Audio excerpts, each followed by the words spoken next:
저는 오늘 읽은 사도행전 16장 11절에서 15절까지 말씀을 가지고 빌립보에서 있었던 일, 이와 같은 제목의 하나님의 말씀을 전하도록 하겠습니다. 사도 바울은 1차 전도 여행 때 지금으로 따지면 그 터키의 동부 지역을 집중적으로 선교했습니다. 예를 들면 밤빌리아, 또 비시디아, 길리기아 지방을 전도했습니다. 여러분, 이게 어떤 의미냐면 우리나라로 따지면 지금 경상도, 전라도, 충청도로 나뉘듯이 그 당시 로마의 식민지에서 이렇게 나뉜 거죠. 그래서 주로 이 동부 지역을 선교했습니다. 2차 전도 여행을 떠날 때는 서부, 중서부 지역인 아시아에서 복음을 증거하기를 원했습니다. 그런데 성경에 보면 성령께서 그 아시아에서 복음을 전하는, 말씀을 전하는 일을 금하셨다. 그래서 사도 바울이 계획을 수정합니다. 그러면 아시아가 아니면 이 중서부 지방이 아니면 북부일 수 있겠다라는 생각을 가지고 비두니아 지방이라고 하는 곳으로 가려고 이제 출발을 합니다. 그러니까 무시아라고 하는 지방에 이르러서 북쪽을 향해서 나아갈 때 또 성령께서, 예수의 영께서 허락지 아니하시는 겁니다. 북쪽으로 가지 아니하고 계속 서쪽으로 나가서 드로아라고 하는 곳에 이릅니다.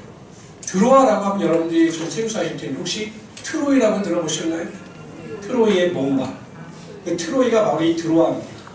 이 드로아에 머물고 있을 때 밤에 환상을 통해서 마게도냐 사람의 환상을 보게 됩니다.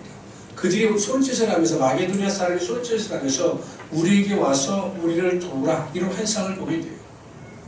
그래서 사도 바울이 결심을 합니다. 하나님의 뜻은 마게도냐 지방에 가서 복음을 증거하는 것이 하나님의 뜻이구나 라고 생각을 하여 그가 배를 타고 사모데로게 섬을 직진하고 또 네아폴리 항구에 이르게 됩니다. 네아폴리 항구는 굉장히 아름다운 항구거든요. 그래서 그곳에 이르러서 다시 사도 바울이 빌립보 도시로 출발을 하여 이르게 됩니다. 원래 이 빌립보라고 하는 이름은 여러분들이 잘 알고 있는 알렉산더 대왕의 아버지 빌립 2세가 이 지역을 점령하고 자신의 이름을 따서 빌립보라고 명명한 곳입니다. 여러분, 이런 말씀을 들어보셨을 거예요. 모든 길은 로마로 통한다라고 이야기를 하죠. 그러니까 로마는 세계를 정복하기 위해서 길을 놓았습니다. 이것을 이야기할 때 우리가 에그나티아라고 합니다. 에그나티아. 제가 가보니까, 그리스도 가보니까 이 에그나티아가 대리석으로 길을 놨는데 엄청납니다. 마차가 다녀도 전혀 무리가 없을 정도로 완벽하게 대리석으로 큰 길을 놓았고, 이 빌립보 지역 한 도시 중심으로 이 에그나티아가 놓여서 왕래가 있었던 것을 보게 되죠. 이 에그나티아가 아시아와 유럽을 이어주는 길이었거든요. 근데 빌립보는 그 길이 지나가고 있었습니다. 그래서 교통의 중심이었고 또 문화와 경제의 중심이었어요. 그 당시 아마 로마 식민지 중에서 가장 큰 도시가 빌립보가 아니었나 생각을 합니다. 오늘 보면 첫째 성유라고 하는 것이 가장 큰 성읍이다, 이렇게 말할 수 있다, 이렇게 보고 있는 거죠.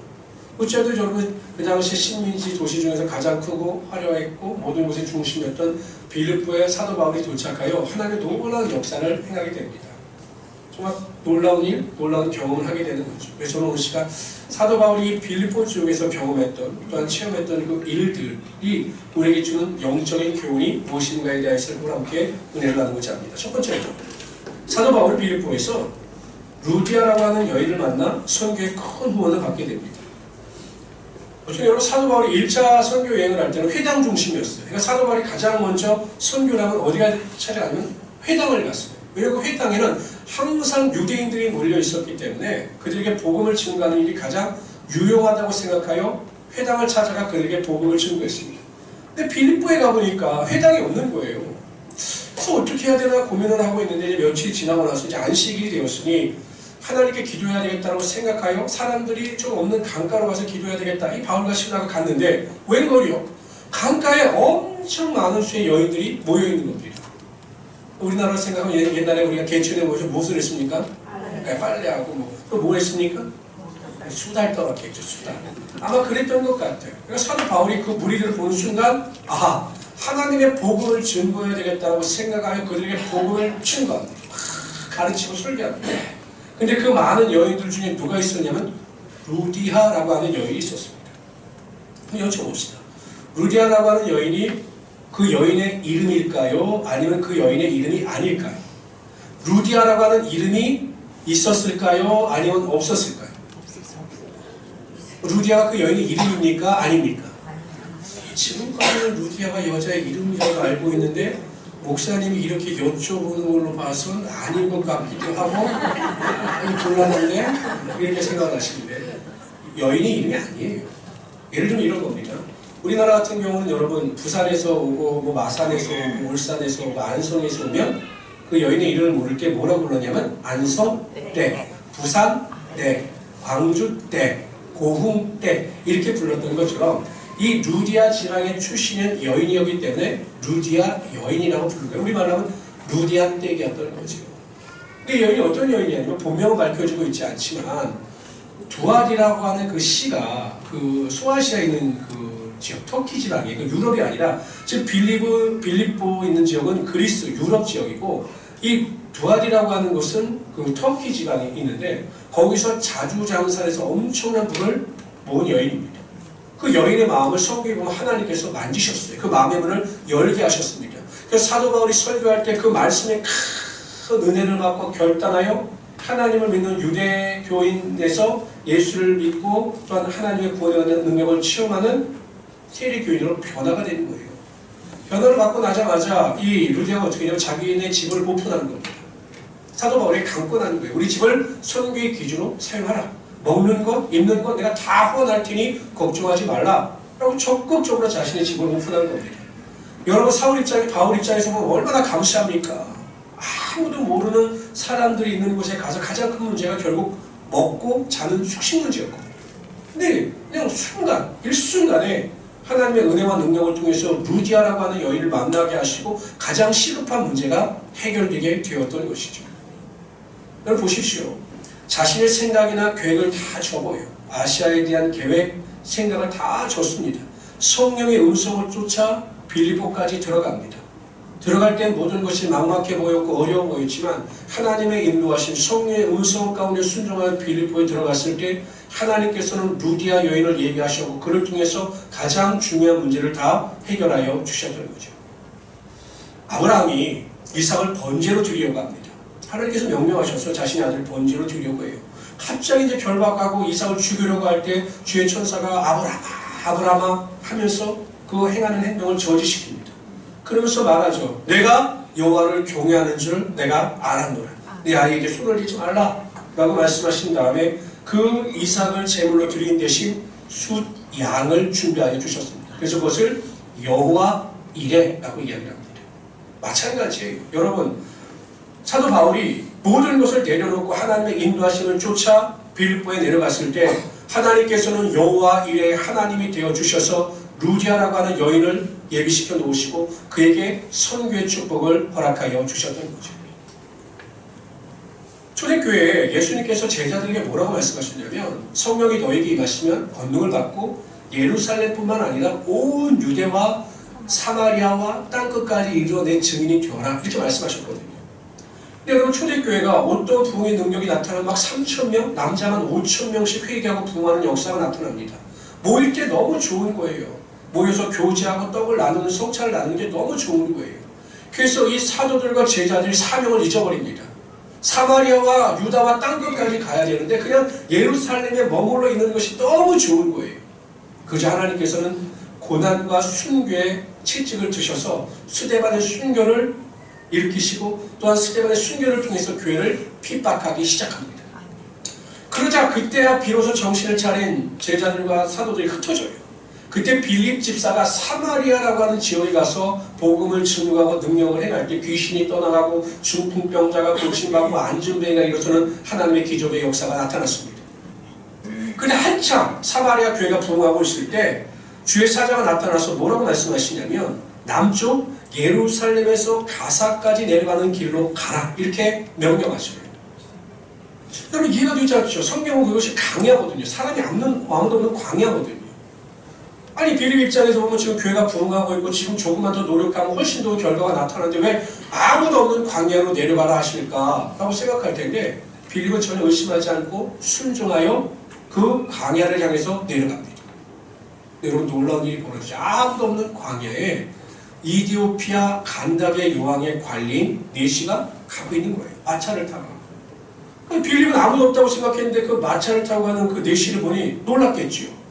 근데 성령께서 뭐라고 말씀하시면 그에게 가까이 나가라 라고 말씀하셔서 가보니 이 내시가 성경을 읽고 있는데 이사야서를 읽고 있는데 이해가 되지 않는 거예요. 묻습니까? 이해가 되십니까? 이해가 되지 않는다. 마차에 올라타서 나를 좀 가르쳐달라. 그래서 빌립이 그 모든 내용, 이사야서에 나온 내용, 예수를 대한 예언의 내용을 싹 가르쳐주니까 이 내시의 마음속에 믿음이 들어가는 겁니다. 복을 받아들인 거예요. 침례를 해달라고 부탁을 하고 이 빌립 집사가 그를 침례하고 올라오는 순간 그 이디오피아 내시의 눈에서 빌립이 사라졌어요. 성경에 보면 어떻게 하죠? 하나님께서 순식간에 공간 이동을 시키셔서 그 가상을 내려가는 그 지역에서 아소도라고 하는 그 지중해 해안의 도시까지 그냥 순식간에 확 이동을 시키셨어요. 그러니까 여러분들도 만약에 급한 일이 생기시면 내가 부산을 가야 되고 광주를 가야 될 일이 생기시면 기도해보세요. 하나님 바로 빌립처럼 옮겨주실 것을 믿습니다. 근데 지금까지 저는 기도하는데 한 번도 옮겨간 적은 없어요. 이렇게 옮기셨어요. 여러분 보십시오. 빌립도 인간적인 생각으로는 광야였지만 하나님의 말씀에 순종하여 나갈 때 하나님께서 여호와 이레 하나님이 되셔서 이디오피아 간닥의 요왕의 신하를 준비하시고 그에게 복음을 증거하심으로 하나님의 놀라운 능력이 나타나게 하여 주셨다는 거죠. 성도 여러분, 우리가 하나님의 말씀에 순종하고 하나님의 뜻대로 살아가고 하나님의 인도하심을 쫓아 살아가게 되면 하나님께서 여호와 이레의 하나님이 되어주셔서 우리의 삶에 하나님의 놀라운 은혜와 축복을 허락하여 주시는 것입니다. 제가 처음에 교회를 개척할 때 하나님께서 정말 그 마음을 확실히 주셨어요. 관양동. 기도라면 양동, 관양동 막 이렇게 하셨어요. 관양동이지? 저는 안양 토백이지만 이 비산동하고 관양동을 와본 적이 별로 없거든요. 관양동이지? 근데 하나님께서 관양동이라고 하시니 내가 땅 밟기를 해야 된다라고 해서 이 관양동 일대 저 인덕원서부터 지금 생각해보면 비산동서부터 거기를 몇 바퀴를 계속 돌았어요. 계속. 마음에 드는 곳이 좀 주십시오라고 하고 돌기도 하다가 한 곳에 부동산을 통해서 가봤더니 어느 정도 마음에 들더라고요. 그런데 여러분 보통 개척을 할 때 보면 여러분들 잘 모르시겠지만 보통 제 후배들이나 동료들이 개척을 할 때 어떻게 개척을 하냐면 후원 편지를 보냅니다. 후원 편지를 보내서 내가 개척을 하니 나를 위해서 기도해 주십시오라고 부탁을 하고 그 밑에 후원 계좌를 보내요. 그리고 보통 또 창립 예배를 할 때도 그 밑에다 후원 계좌를 써서 부탁을 합니다. 이게 문자로 부탁을 합니다. 이게 보통 개척교회 하시는 분들의 패턴이에요. 누군가 저에게 그걸 가르쳐 주더라고요. 후원 계좌를 써서 보내라. 근데 저는 솔직히 그게 마음에 와닿지 않았던 게 뭐냐면 마치 사람들에게 구걸하는 느낌이 드는 거예요. 내가 하나님을 의지해서 하나님께서 관양동에 개척하라 하셨고 내가 이 상가를 얻으셨다면 하나님께서 역사하시는 것을 믿어야 하나님의 능력이 나타날 텐데 내가 그것을 의심하고 믿지 못해서 사람들에게 후원 편지를 보내고 나를 후원해달라고 말하는 것 자체가 하나님을 모욕하는 구걸행위가 아니겠는데 제가 이런 생각이 드는 거죠. 철없는 생각이었어요. 근데 제가 어떻게 했냐면 하나님께 또 기도를 하는 게 네 걸 내놔라 이러시는 거예요. 그래서 제가 초라 집 한 채가 있는데 대출을 받아서 6천만 원을 마련했습니다. 은행에서 또 안 해준대요. 나 근데 개척하는데 그렇게 많은 돈이 들 줄 몰랐어요. 난 6천만 원이면 다 할 줄 알았는데 아니 그리고 하나님 관양동 비산동에 하라고 하셔서 임대료는 또 왜 이렇게 비싼지 그때 알았어요. 보증금 2천만 원이었죠. 월세가 180만 원이었습니다. 2천만 원 보증금 거의 4천 남죠. 인테리어가 하는데 3천만 원 달래요. 그럼 1천만 원 남는데 이거 갖다 여러분 음향기기 뭐하고 하는데 2천만 원이 드는데 6천만 원 갖다 택도 없죠. 계산해 보니까 8천만 원 이상이 들어요. 근데 그때 하나님 앞에 제가 기도했습니다. 하나님, 하나님께서 말씀하신 곳에 개척을 하면 하나님께서 책임진다고 말씀하셨으니 하나님께서 책임지십시오라고 기도를 드렸습니다. 그 창립 예배를 드렸잖아요. 제가 그때부터 하나님의 놀라운 능력을 체험하는데요. 예상치 못하는 사람들이 헌금을 하기 시작하는 겁니다. 예를 들어서 저희 집사람과 제가 96년도에 과천에서 한 교회에서 봉사한 적이 있어요.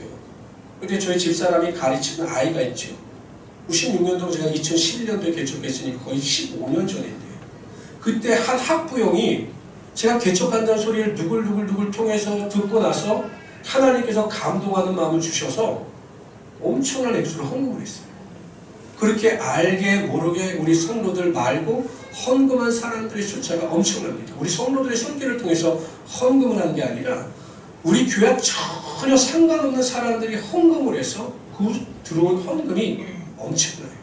그래서 제가 밀린 돈도 다 갚고 하나님의 은혜 가운데 교회를 유지할 수 있었죠. 전 지금도 목회를 하면서 한 번도 물질 때문에 고통을 당해본 적이 없어요. 기도할 때마다 하나님께서 다 부어주시고 하나님께서 채워주셨습니다.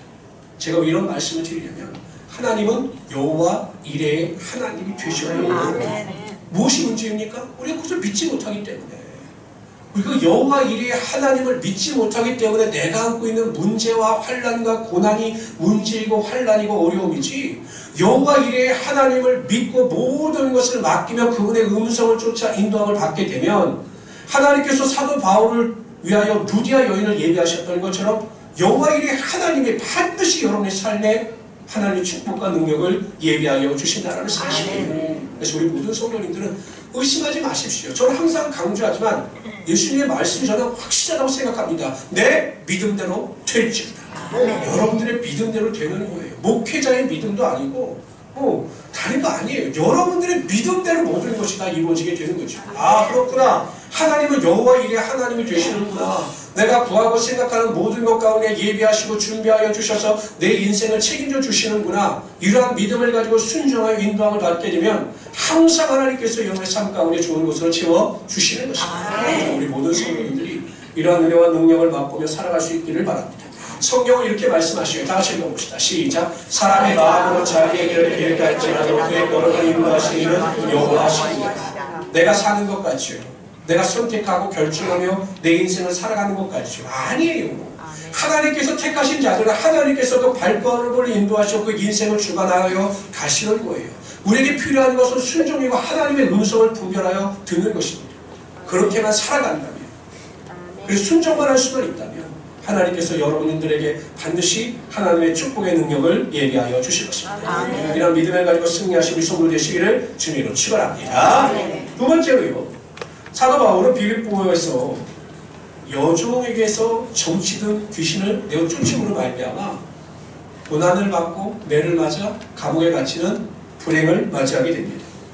호사다마라고 하는 말이 있어요. 우리 인생은 호사다마인 것 같아요. 좋은 일이 있으면 슬픈 일이 있고 또 행복한 일이 있으면 또 불행한 일도 발생합니다. 아니 루디아라고 하는 여인을 얻어서 이제 든든하게 이제 빌립보에서의 선교는 탄탄대로겠구나 라고 생각했는데 갑자기 어려운 일을 당하게 되는 것입니다. 그 도시에 아주 유능하고 점을 잘 치는 귀신 들린 한 여종이 있었습니다.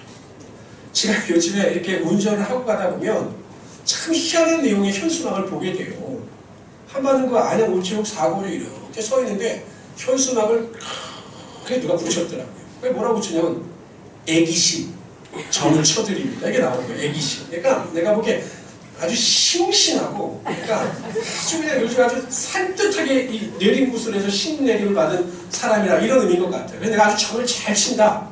나도 아주 능력이 있다. 그래 나에게 점을 치워. 아주 현수막으로 크게 붙였더라고요. 내가 그것을 보면서 이게 쉬어내면 귀신 불러가 이렇게 이야기했는데 아니 사람들 그런 생각을 가지고 있는 것 같아요. 근데 정말 이 용한 귀신이 있는 거예요. 제가 여러분 선뜻했던 것 중에 하나가 무엇이에요? 저는 뭐 정치하는 사람들을 잘 믿지 않지만 TV에서 한번 그런 것을 실험한 적이 있어요.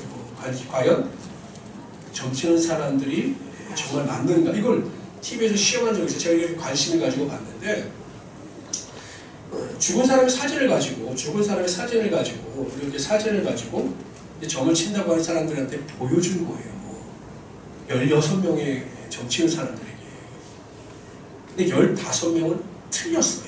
그러니까 이 사람이 지금 뭘 하고 있습니까? 했더니 15명은 틀렸어요. 근데 애기 귀신이 임한 그 사람인지 딱 맞춰요. 뭐라고 맞히냐면 이 사람은 이생의 사람이 아니라. 그러니까 그거 귀신이 있거든요. 왜냐하면 천사가 루시프가 타락하여 귀신이 되기 때문에 귀신은 존재합니다. 근데 그런 귀신이 임해서 점을 치니까 그 점 치는 걸로 인하여 엄청난 돈을 벌게 되고 그 종의 주인인 그 유지들이 돈을 모게 된 거죠. 근데 여러분 그거 아세요? 제가 예전에 무당한 분들과도 이야기를 나눠보면 무당 분들도 하나님의 존재를 알아요. 이렇게 이야기하면 하나님의 존재를 알아요. 그래서 믿음 좋은 분들이 가면 구슬하다가 여기서 예수 믿는 사람들 가라 그래요.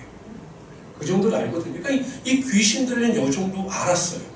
뭐라고 이야기하냐면 사람들 앞에 오히려 이 사도 바울 일행을 홍보해 줍니다. 정치는 귀신 뭐라고 이야기하냐면 이 사람들은 지극히 높으신 하나님의 종이여 너희들에게 구원을 전하기 위하여 온 자들이다. 계속 떠들고 다닙니다. 맞는 말입니까? 틀린 말입니까? 누가 하니까 문제입니까? 귀신이 하니까 문제, 귀신들이 여인이 하니까 문제야. 더군다나 사도 바울이 복음을 전가하려고 하면 사도 바울보다 앞서서 똑같이 해야 됩니다. 이 사람들은 지극히 높으신 하나님의 종이요 너희들을 위하여 구원을 전할 자들이다. 계속 떠들고 다니니까 오히려 사도 바울이 복음을 전가하는 게 방해가 되는 거죠. 그래서 어떻게 하냐면 선포합니다. 주 예수 이름으로 명하노니 귀신아 그녀의 몸에서 나갈지어다 라고 선포하니까 귀신이 떠나갔어요. 애기 귀신이 떠나갔어요. 그때 이제 무엇이 문제냐면 점을 못 치는 거죠. 점을 못 치니까 수입이 줄어들게 되고 그 피해가 고스란히 그 주인들에게 가게 됐습니다. 그러니까 주인이 화가 났죠.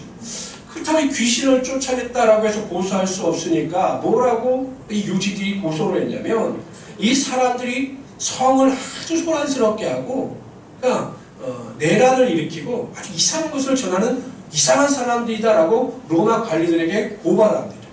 이제 로마 관리들은 이 유지들이 그렇게 말을 하니 사도 바울에게 전후 사정을 묻지 않고 바울과 신라를 때려서 감옥에 빌립보 감옥에 가두고 그 말에 착고를 채웠습니다.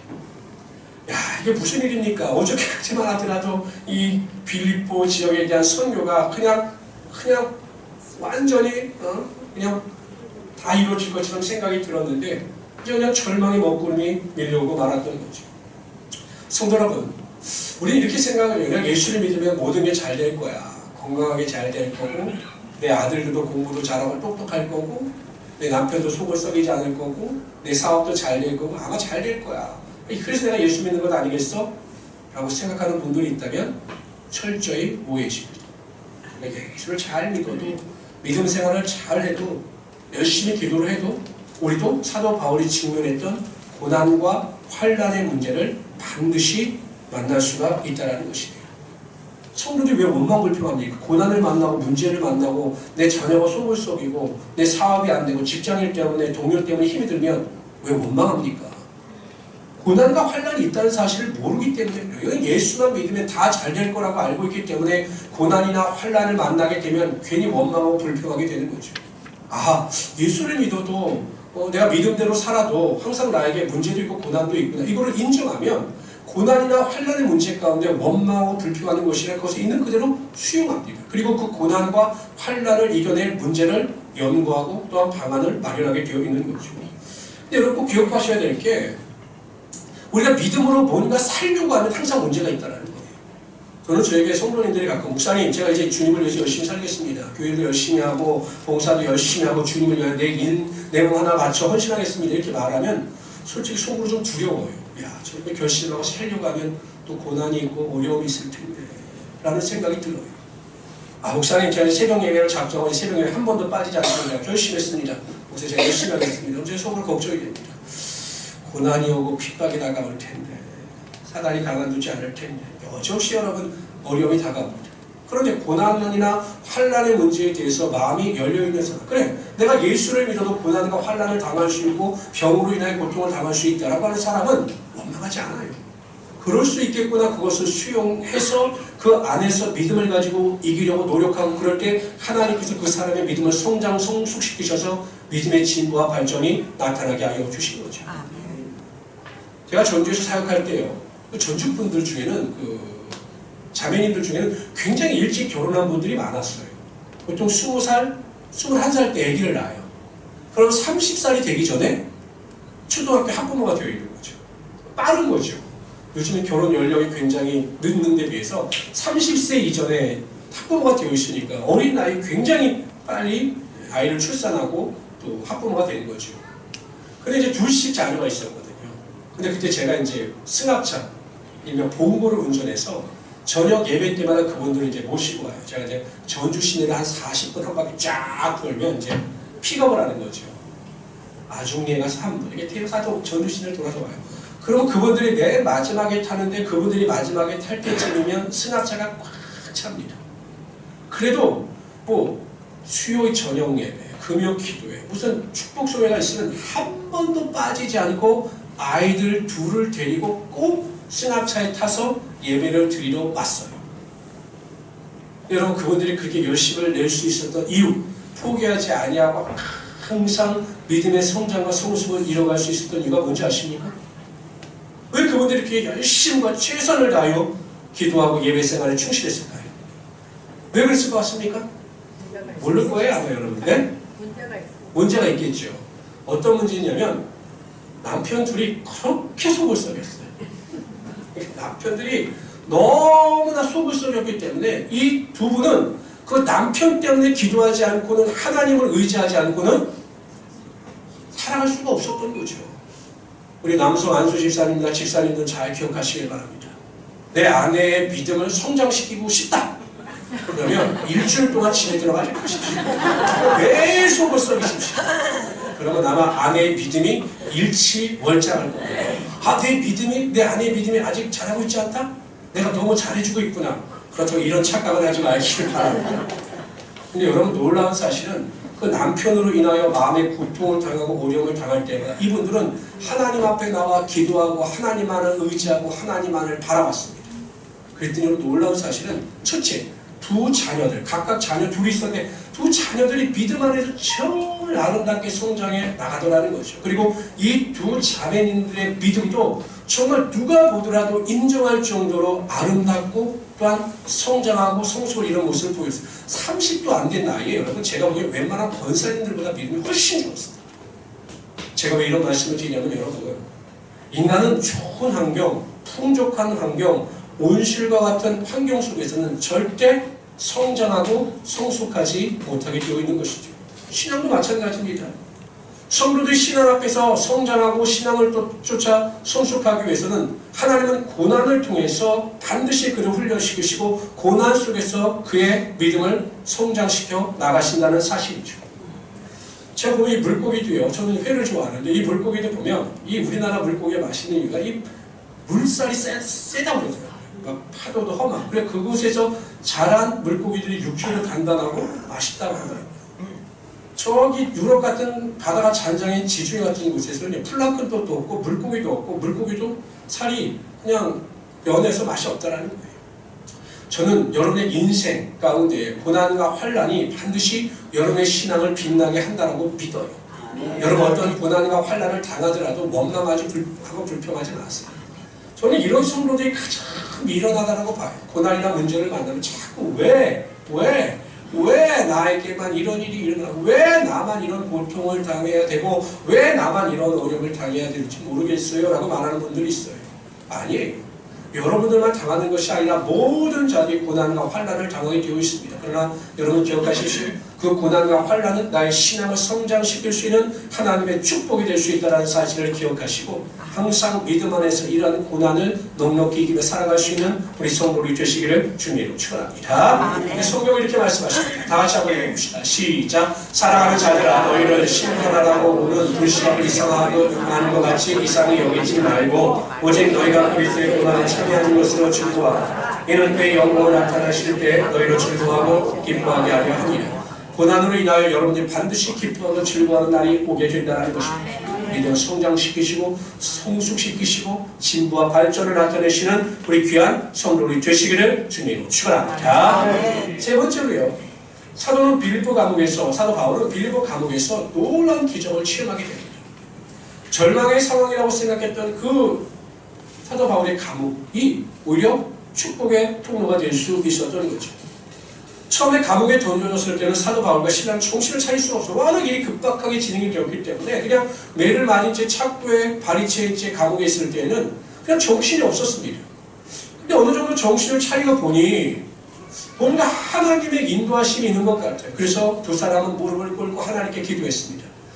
한참 기도하다 보니까 하나님께서 마음에 믿음을 주시는 거예요. 뭔가 이곳에서 하나님의 역사가 있을 것 같기도 하고 이곳에서 하나님께서 일하시고 있다라고 하는 믿음이 생겼습니다. 그래서 그들이 하나님을 찬양하기 시작합니다. 얼마나 여러분 크게 찬양했는지 그 감옥에 있던 모든 죄수들이 들을 정도로 큰 소리로 하나님을 찬양했습니다. 그들이 기적이 나타났습니다. 갑자기 지진이 나타나서 막 흔들리더니 그 감옥의 문이 다 열어지는 거죠. 그리고 죄수들의 발에 차였던 착고도 다 풀렸습니다. 여러분 지진 때문에 간수가 놀라서 내려보니 공문이 다 열려져 있으니 생각을 한 거죠. 야, 이거 죄수들이 다 도망가고 이제 큰일이구나. 왜냐하면 그 당시 여러분 죄수들이 도망가게 되면 이 간수들은 죄수와 결탁하여 그들을 도망시켰다라고 하는 누명을 받게 됩니다. 그러면 자신뿐만 아니라 가족들도 다 죽어요. 그러니까 이 사람이 생각하기에 그냥 나 혼자 죽는 것이 낫다라고 생각해 자결하려고 할 때 사도 바울이 크게 소리칩니다. 내 몸을 상하지 말라. 우리가 다 여기 있는 거예요. 이 간수가 깜짝 놀라서 이 등불을 들고 가보니 다 있는 거예요. 그래서 너무 신기하지 않습니까, 여러분? 저도 생각하기에 왜 다른 죄수들은 안 도망갔을까요? 발이 차고가 다 풀렸으면 다 도망가야 되는데 왜 그 죄수들이 안 도망갔을까요? 제가 보기엔 너무 놀라운 일이 벌어져서 이 넋이 나간 거예요, 이 사람들도. 못 도망가요. 그렇죠? 하나님께서 하셔서. 그 순간 간수가 알았던 거예요. 아, 이 바울과 실라는 그들이 전했던 것처럼 특별한 사람들이구나라고 생각하여 그들의 발 앞에 무릎을 꿇고 묻습니다. 선생이여, 내가 어떻게 해야 구원을 얻을 수 있겠습니까? 라고 묻습니다. 그랬더니 사도 바울이 너와 온 집안이 예수를 믿으라. 그리하면 구원을 얻을 것이다. 그래서 이 간수가 사도 바울과 신라를 기르다가 상처를 닦아주고 자신의 가족과 모두 세례를 받고 구원을 얻는 역사가 나타났습니다. 여러분 보세요. 만약에 사도 바울이 간수를 전도하려고 했다면 아마 전도하기가 굉장히 힘들었을 거예요. 그러나 하나님께서 그와 함께해 주셔서 기적의 능력이 나타나니 일순간에 하나님께서 귀한 자를 붙여주시고 또한 선교의 도구로 사용하시더라는 거죠. 여러분 잘 생각해 보십시오. 만약에 사도 바울과 신라가 매를 맞고 감옥에 갇혔을 때 하나님 앞에 원망하고 불평했다면 어땠을까요? 아마 하나님은 귀를 막으셨을 거예요. 그러나 사도 바울이 하나님께 기도하고 신라와 함께 하나님을 찬양할 때 하나님께서는 귀를 여시고 마음의 문을 여심으로 그의 인생 가운데 하나님의 기적의 능력이 나타나게 하여 주시는 거죠. 성도 여러분, 무슨 일을 당하든 어떠한 환경 가운데 있든 여러분들은 절대 모든 일에 감사하고 하나님을 찬양하며 살아가시는 우리 성도들이 되시기를 바랍니다. 아멘. 내가 병이 들어서 병으로 인하여 고통을 당한다 할지라도 내가 계획하고 생각하는 모든 일이 내 뜻대로 되지 아니하고 모든 환경의 문이 막힌다 할지라도 내 자녀나 내 남편이 모든 일에 실패와 좌절을 경험한다 할지라도 그럼에도 불구하고 하나님께 감사하고 하나님을 찬양하면 하나님은 그 감사와 찬양을 들으시고 귀를 여시고 도움의 손길을 통하여 하나님의 기적의 역사가 반드시 나타나게 하여 주실 것입니다. 항상 모든 일에 넉넉히 감사함을 이루며 살아가시는 우리 성도들이 되시기를 주님으로 축원합니다. 근데 여기서 우리가 주목할 것이 있어요. 사도 바울이 감사하고 찬양했지만 또한 기도했지만 그 인생을 보면 항상 그는 기도 중심의 삶을 살아갔다는 거죠.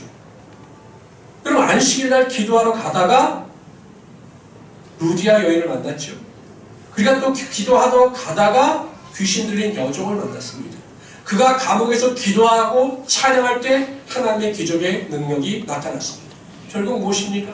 기도만이 하나님의 능력을 우리의 삶에 나타나게 하는 하나님의 축복의 도구가 될 수 있다는 것입니다. 저는 참 안타까울 때가 굉장히 많아요. 가끔 제 부모들이 잔소리를 하죠. 자녀들에게. 그러니까 여러분 어떠세요? 인생을 살아보니까 세상에 공부 많고 공부만큼 편하게 좋은 게 없어요.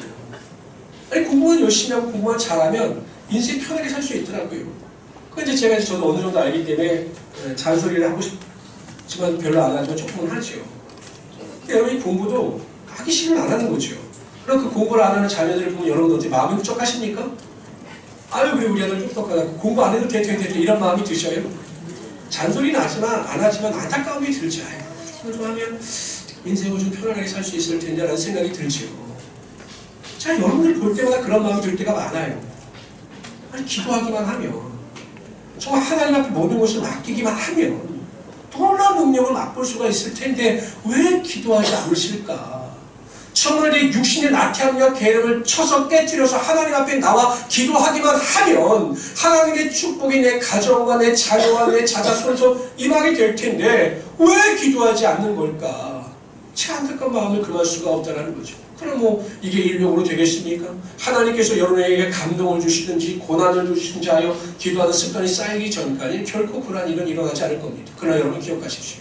혹 어려움을 당하거나 마음에 울적한 일이 생길 때마다 탄식의 자리에 머무는 것이 아니라 그래 기도하면 내 환경이 바뀌고 기도하면 하나님께서 내 삶을 책임져 주신다라고 하는 믿음을 가지고 항상 하나님 앞에 무릎 꿇고 겸손함으로 기도하시는 우리 귀한 성도들이 되시기를 주님 축원합니다. 제가 내년도에는 목표를 정할 때 말씀을 정할 때 두 가지를 정했어요.